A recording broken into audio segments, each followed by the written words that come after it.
Hello everyone, Daniel here from the Next Issue Podcast. On today's video, I'll be doing some reading recommendations for Morbius, the Living Vampire. So with the release of the Sony Morbius movie, there's a lot of discourse. And look, overall, you can go check out a review. We have a spoiler-free review on the channel. But look, a lot of the discourse, and I agree, the movie's not very good.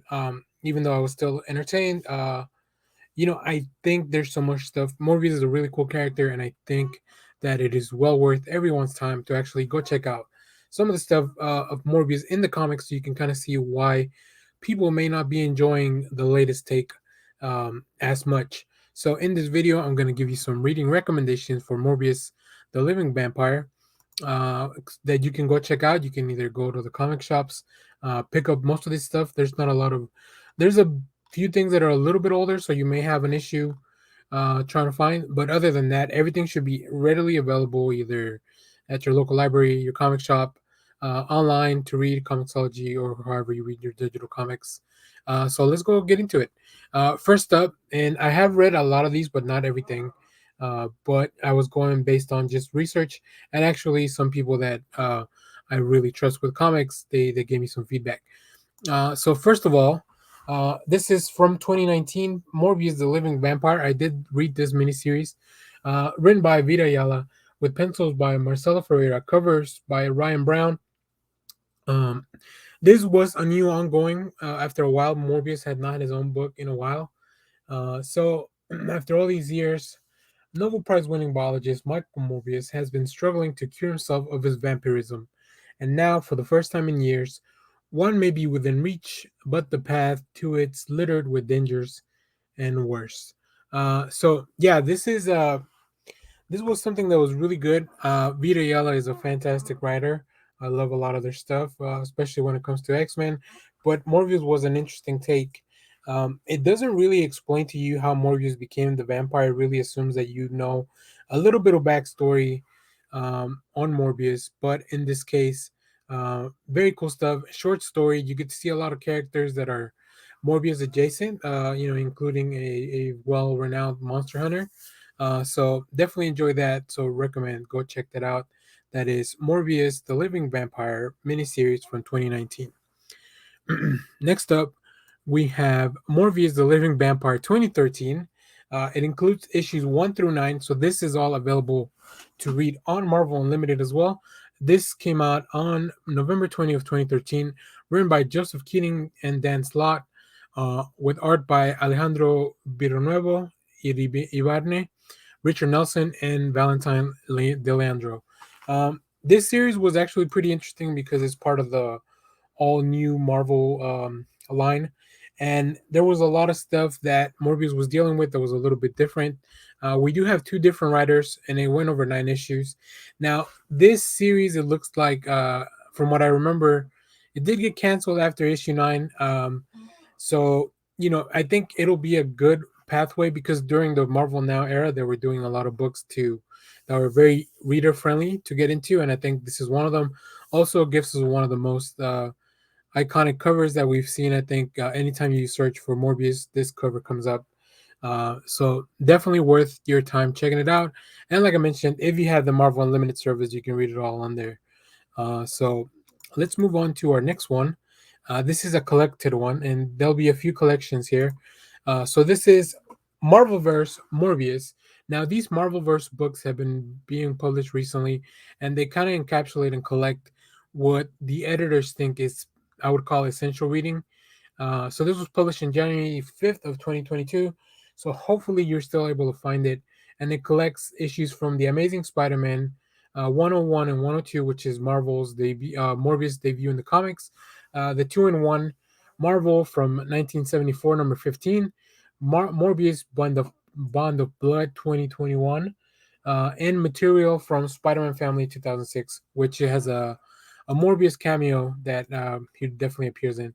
So that series was pretty interesting because it just gives you a lot of different stuff to look at, like classic Morbius stuff. And as you can see from the cover, his look is a little bit more. You can see in the background, there's a few shots from like the classic comics. I definitely went back and read a few of those issues because especially Morbius one, Spider-Man 101 and 102, which are pretty hard to find physically, but they are available through this collection and also probably on Marvel Unlimited. So yeah, I definitely recommend you go check out so you can get the basics on Michael Morbius. Next up, we have Morbius, Preludes and Nightmares. This was published in February 3 of 2021, and it also collects a few of the same things that we just talked about, including the Spider-Man issues, but also brings in some fresh stuff like the Marvel Team Up 3 and 4, which is not in the previous collection. And then also Fear from 1970, number 20, and Amazing Spider-Man 699 from 2003. So this is a little bit more of a contemporary collection of Morbius.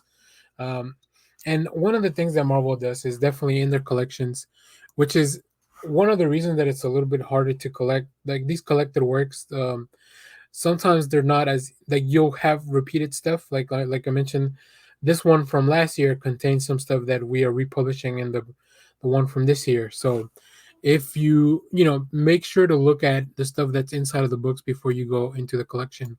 um, Now the last comic series that I'll recommend, and this one is a little bit of a curveball because it does come with a little bit of baggage, but Marvel Zombies number 4.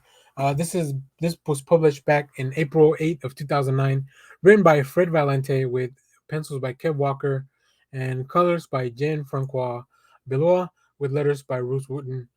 This is a part of the Marvel Zombie series. So if you're not familiar with that, we have in the Marvel universe, zombies came and then they started making these series. Robert Kirkman very famously wrote the first one after the success of The Walking Dead. So zombies came to the Marvel universe and they started taking over. So in each one of these series, it's a different group of heroes or a different side of the Marvel universe. Now, in the case of number 4, we have a little bit more of a supernatural twist. So you can see Werewolf by Night, Man Thing, uh, what's his name? Hellion, I think, son of Satan. Yeah, and then of course Michael Morbius.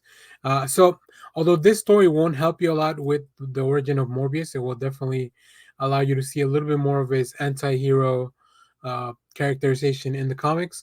Overall, I actually enjoyed most of the Marvel zombies are pretty fun, just because it's like Marvel zombies in the Marvel universe. Like, who wouldn't want to see superpower zombies?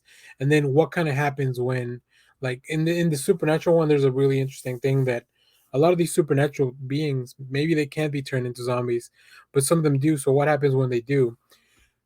So yeah, a lot of fun stuff. That one's definitely a bit of a throwback. It may be harder to find.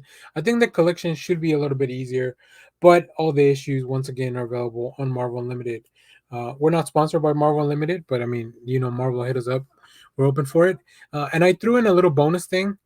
So if you have Disney Plus, go check out the Amazing Spider-Man animated series from the 90s from Fox Kids.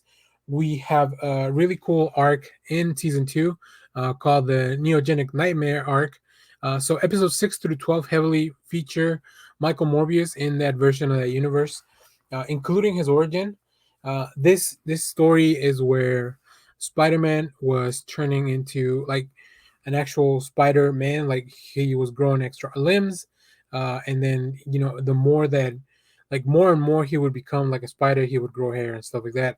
So he was visiting all these people trying to understand his mutation and maybe a way to reverse that. So logically, you would visit somebody that focuses on blood studies and the knowledge that Dr. Morbius has. It's a lot of fun. It's definitely a little bit of its era, even to the fact that even though he is a vampire, instead of drinking blood, he has those. You see, his hands has these little suction things that drain the plasma from his victims. They did that to censor it for the kids. But overall, I've gone back and rewatched a few of the episodes. I love watching clips from the old Spider-Man series. So definitely very enjoyable stuff. And it'll give you a bit more of an insight on the character of Michael Morbius, which is really the point. So let us know if you go back and read any of these. Hopefully, these recommendations helped. I had a lot of fun going back to reread some of these things to kind of show you guys and talk a little bit about it on the video.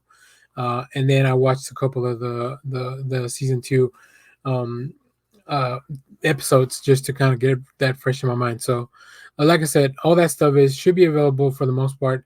Marvel Unlimited, your local library, your local shop, Disney Plus, all that stuff. So let us know if you watched the movie. Let us know what you thought of the movie. We will have an upcoming episode where we talk about the worst comic book movies from 1998 to current. So go ahead and follow us on Twitter so you can vote on our survey. Also, make sure to stay tuned because we have more comic reviews, trailer reactions, TV recaps, all that good stuff. And remember, we have our new audio. Our audio podcast is back, so we're very excited about that. So yeah, thanks for watching, everyone. Bye bye.